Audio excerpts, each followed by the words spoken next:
আজকে আমার সামনে যারা আছেন তারা মনে রাখবেন বা মনে করে দেখবেন, আজ থেকে প্রায় 10-12 বছর আগে বাংলাদেশ সংসদে আমি ডক্টর ইউনূস প্রশংসা করে একটা বক্তব্য দিয়েছিলাম।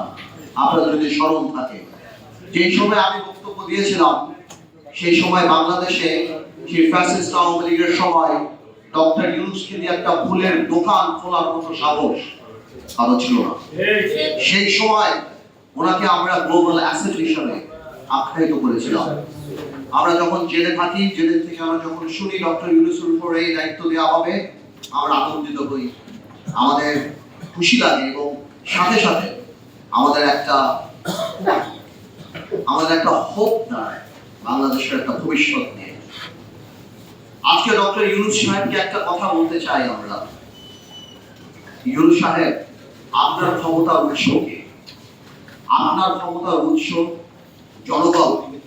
যেহেতু সংসদ নাই, আপনার ক্ষমতার উৎস আমরা, রাজনীতিবিদরা, সুশীল সমাজরা, ব্যবসায়ীরা। আজকে আপনি যে সংস্কারের কথা বলছেন, সাধারণ মানুষের কি সংস্কারের একটা প্রস্তাব আপনি নিয়ে আসছেন? আজকে 28 লক্ষ মানুষ চাকরি হারিয়েছে বাংলাদেশে, ওই কাজ সংস্কারের তো কোনো কথা বলে নাই। আজকে ব্যবসায়ীরা হাহাকার, এনবিআর দিয়ে এবং বিভিন্ন সংস্থা দিয়ে তাদেরকে শেষ করে ফেলছে, গার্মেন্টস বন্ধ হয়ে যাচ্ছে, ওই তাদেরকেও কথা বলার কোনো জায়গা নেই।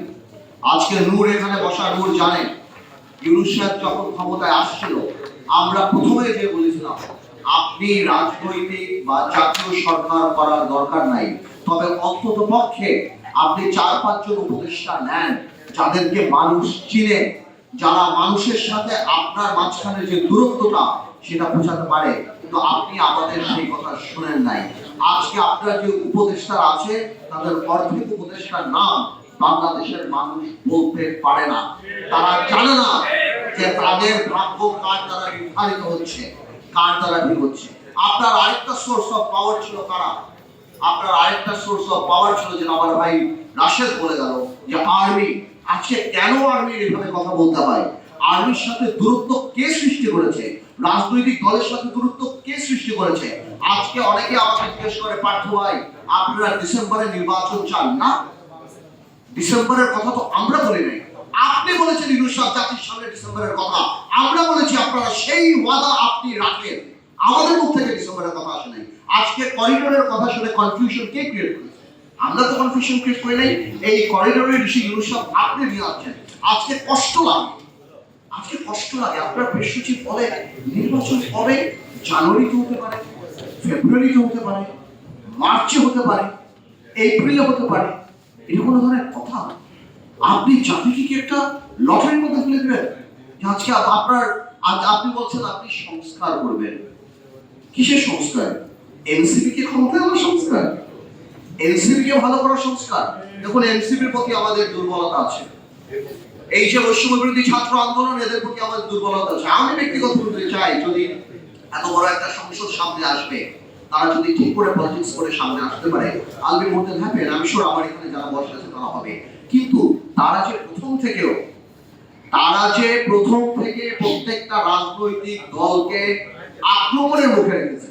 এই যে একটা কথা তারা বলে যে বিএনপি আওয়ামী লীগ মুদ্রার এপিট আর ওপিট, আমরা আর আওয়ামী লীগরা মানে অন্যান্য দলরা আমরা নাকি মুদ্রার এপিট আর ওপিট। ওনারা কোন কারণে এই কথা বলে?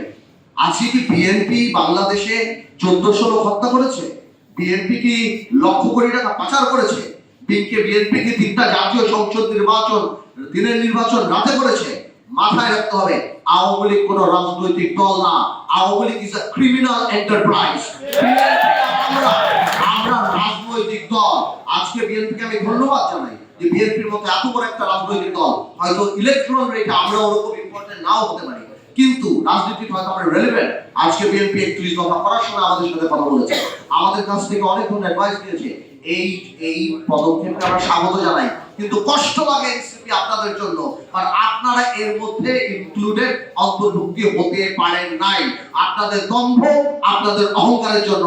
মনে রাখবেন, সরকার চালানো আর সরকার নামানো এক জিনিস না।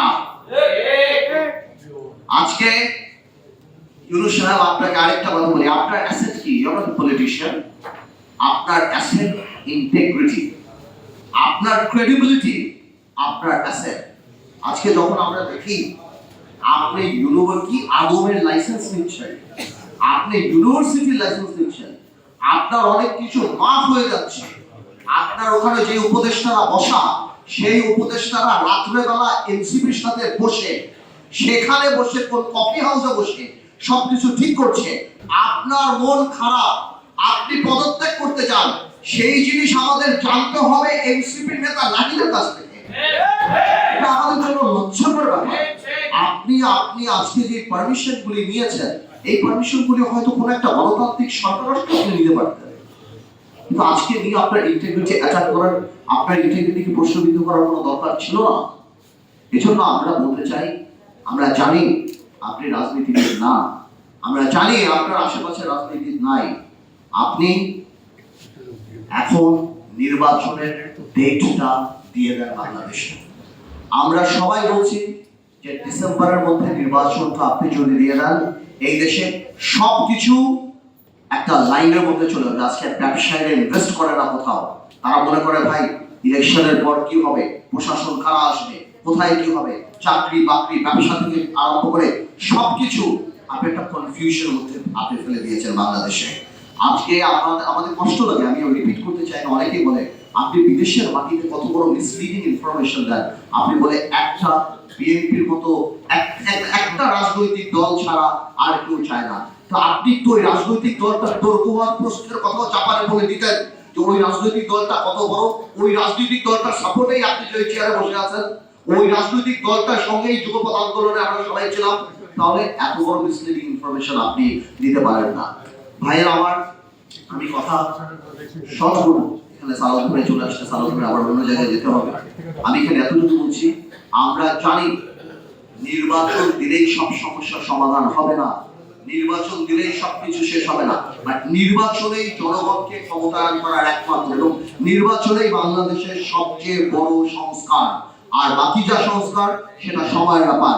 ইউনূস সাহেব 17 বছর বাংলাদেশের মানুষ ভোট দেয় নাই, আপনি মানুষের ক্ষমতাটা মানুষের হাতে দিয়ে দেন, মানুষ আপনাকে সব সময় স্মরণ রাখবে, আমরাও আপনাকে শ্রদ্ধার সাথে স্মরণ রাখবো। আমিও বলি ইউনূস সাহেব, পলিটিক্স আর ইকোনমিক্স এক না, পলিটিক্সে 2 আর 2 22 হয়, ইকোনমিক্সে 2 আর 2 4 হয়। আপনাকে অনেক ধন্যবাদ।